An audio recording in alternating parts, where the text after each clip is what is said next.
Okay, so has anyone ever been out in public and just seen someone faint, pass out for no reason?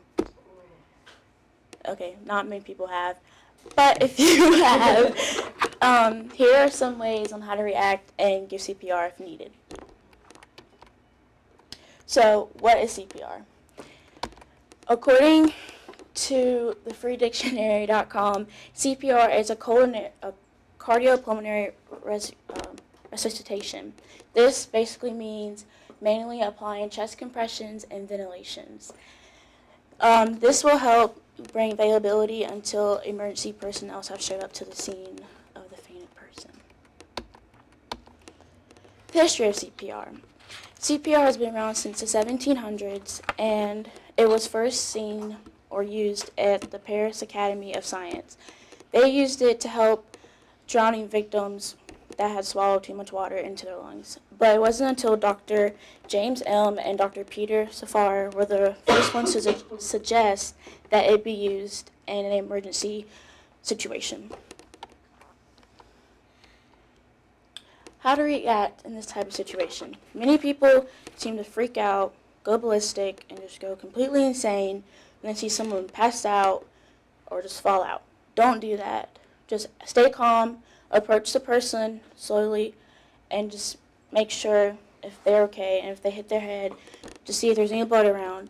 At this time, you should have in your head that you should call 911, or at least think of having your thought that you might have to start something medical to save this person's life. So, if that was happening, you have to think medically. Here's the first step in CPR. So, this is my person. It's a bottle person.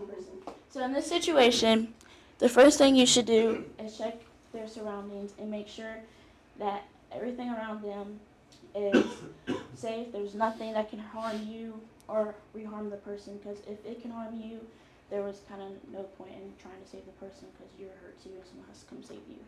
So once you check the surroundings and everything's safe, approach the person and either grab both shoulders or one shoulder and say, "Hey, are you okay?"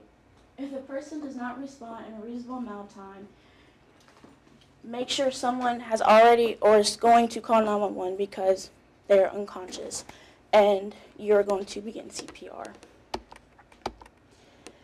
Step 2, open the airway of the person.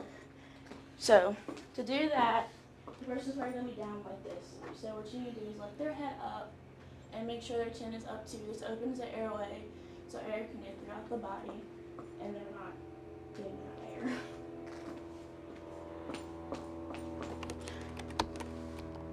Step 3, this is the most important part, and that is chest compressions. When given chest compressions, the most key important thing is to lock elbows. If your elbows are not locked, CPR, you're not really doing anything.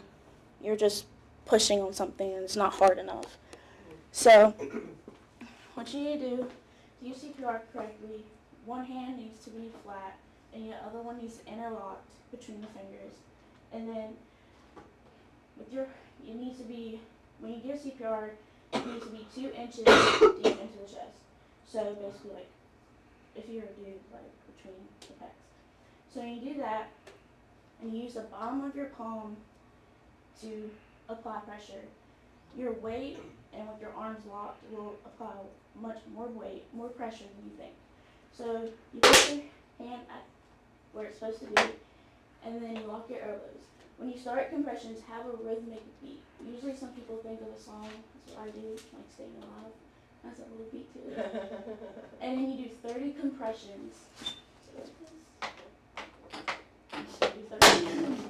Do 30 compressions fast and with a steady pace and a rhythmic beat. Mitch, always stay calm doing this too. You don't want to freak out and just keep going fast, because that's not going to do anything.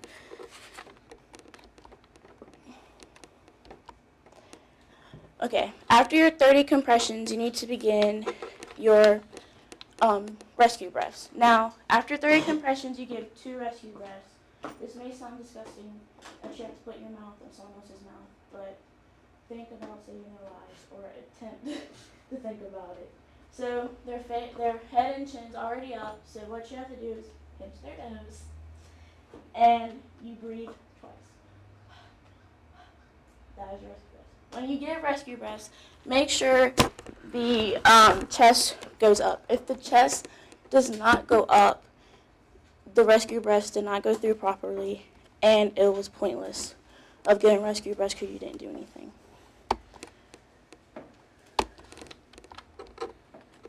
Should you continue CPR after you've done it many times?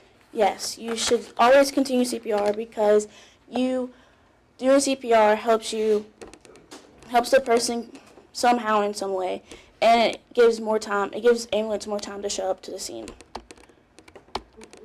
In conclusion, CPR is a life-changing event, and you may not think it does anything, but it does a lot.